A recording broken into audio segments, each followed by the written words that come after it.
When you hear the word auditor, what's the first thing that pops into your head? Probably someone with a clipboard, right? A stern expression, a deep love of rules. But what if I told you that the mindset of a top-tier modern auditor is actually one of the most powerful strategic tools your business is completely overlooking? Let's find out why. Yeah. We tend to think of them as people who just follow a checklist, finding what's wrong after it's already happened. But is that really all they are? The reality, as you're about to see, is so much more strategic than just checking boxes. Not anymore. That old stereotype of the rules cop who just shows up to find faults, that's fading fast. The new reality is that a modern information systems auditor is more like a business doctor. They don't just look backward at what went wrong. They help you build resilience for the future. They aren't there to assign blame. They're there to diagnose risk. They're transforming from this necessary evil into a genuine strategic partner. So today, we're going to pull back the curtain on this secret mindset. We'll explore 4 powerful principles: how to master risk, why you absolutely have to govern first, the core of protecting your assets, and how to plan your response. By the end of this, you're going to have a whole new framework to apply to your own work. This is all about adopting a framework for thinking that builds stronger, more resilient organizations. So let's get into it and unpack the core principles that make this mindset so incredibly powerful. Let's start with the most fundamental shift in thinking: mastering risk.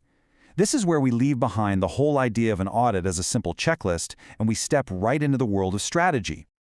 And hey, don't just take my word for it. The official professional standards are crystal clear on this. The very first, most critical step of any professional audit isn't looking for problems, it's identifying the biggest threats. It's about asking, where is the greatest potential for harm to the business before you do anything else?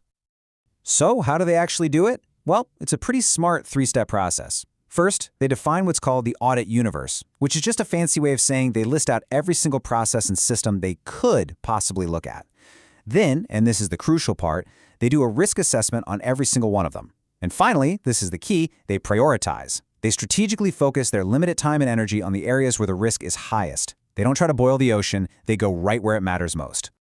And to truly master risk, auditors break it down into 3 layers. First, you've got inherent risk. Think of this as the raw danger that exists before you have any defenses at all. Then there's control risk. That's the chance that your defenses, your safety nets, might fail. And finally, detection risk, which is the sobering possibility that even the auditor might miss something important. Understanding all 3 gives them a complete map of where things could go wrong. Okay, on to our second principle. This one is a subtle but absolutely crucial distinction. You have to govern before you manage. This is all about setting the right direction right from the top. So what's the difference? Well, governance is the big picture. It's the board and the executives deciding what needs to be protected and why it's important to the business. It's about setting the destination. Management, on the other hand, is all about the how. It's the day-to-day work of planning, building, and running all the systems to actually get to that destination. See, you just can't have an effective how without a really clear what and why. And here's what that looks like in the real world. The board, that's governance, sets the high-level security policy. The IT department, that's management, implements the actual firewall. Governance decides what level of risk is acceptable for the business. Management is down in the trenches doing the daily monitoring. This separation is so important because it ensures that all the technical stuff always serves the real goals of the business. Okay, so with our risk approach figured out and our governance structure in place, we can now get to principle 3. Protecting your information assets. This is the foundation that everything else is built on. At the heart of protecting assets are 3 simple but really powerful goals. It's known as the CIA triad. Confidentiality, keeping secrets secret. Integrity, making sure your data is accurate and trustworthy. And availability, ensuring that the right people can get to the information when they actually need it. Every single security control an auditor looks at ultimately serves one or maybe more of these 3 goals. This classic phrase, it perfectly captures the modern security mindset you need to protect those assets. The old model of a safe, secure inside and a dangerous outside, that's dead. In today's world, you just can't inherently trust anyone or anything on your network. And that leads us directly to a concept called zero trust architecture. The idea is actually pretty simple. You don't trust anyone by default. Access is granted one session at a time, and it's always based on the principle of least privilege. Think of it like this. You're giving someone a key to just one room in a huge house, not the master key to the whole building. You give people the absolute minimum access they need to do their job, and nothing more. Okay, so here's a super common mistake people make that auditors see all the time. They think their data backup is a preventive control, but it's not.